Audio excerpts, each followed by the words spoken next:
Drew McIntyre is going to be a babyface. And I don't know who his next opponent is going to be. The one thing we do know is that Drew McIntyre can thrive, Gabe, without being surrounded, in a championship quandary. Like, it's not about a championship. It's not about a belt. His character can just march on in WWE against whomever. When you had this kind of heel work, the next step is for you to be a babyface. And I think that, Brian, I think a lot of people have respected McIntyre for what he's done over the last 10 plus months with CM Punk. Yeah, I agree with that. And that's why you look over the Raw roster and there really isn't anything that makes sense for him. I do think a world title is in his future. I think he deserves that.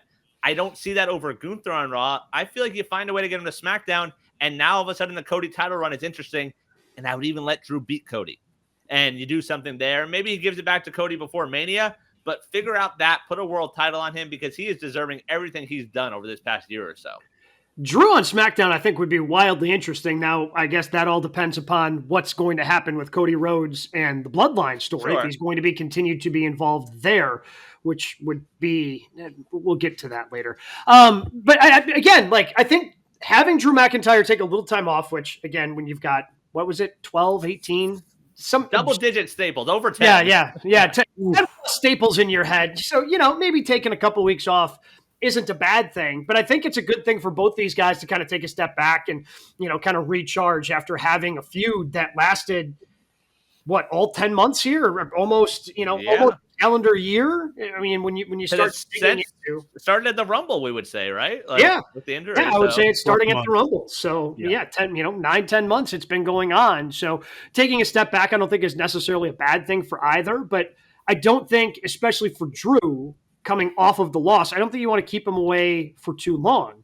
And I understand the babyface thing, and he certainly can do it. I'm really enjoying heel Drew McIntyre, though, Jay Hood. And I think that there are a lack of really strong heels outside of Gunther right now in WWE. I mean, you've got the Bloodline, you've got Gunther, and then you've got Drew right there. So if they find a way to get him involved in a world title picture, I don't think that's a bad thing.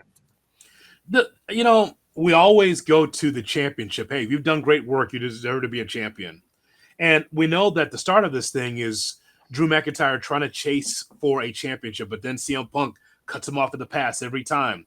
Goes for a championship. He is the champion for 30 seconds before he gets cashed in on.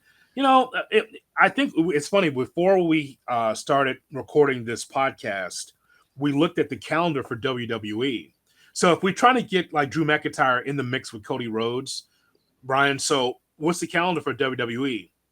I mean, Survivor Series late November, Raw on Netflix January 6th, and then the Rumble is technically February 1st. I mean, you have time to storytell, and he doesn't have to rush back for me. He's been solid. He's done the work. He deserves to have some time. Punk definitely deserves some time. He looked beaten up. He looked bad the other night that we saw him. So whenever he comes back, comes back. But I just want to say that when we do our year-end awards, he's definitely in the vying for Wrestler of the Year because he's done some of the best work in WWE. Well, to your point, I agree with Gabe. I think him as a heel works, and on Raw, the only way you have him chase the heel is maybe take the IC title off Jey Uso, which I feel like we've seen. To your point about him being a face and getting some time off, could they push it to the Rumble? We see him return there as a face, and then him and Gunther at Mania?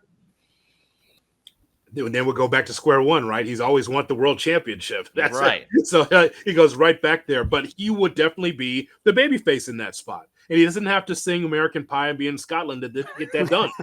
You do it right here in America.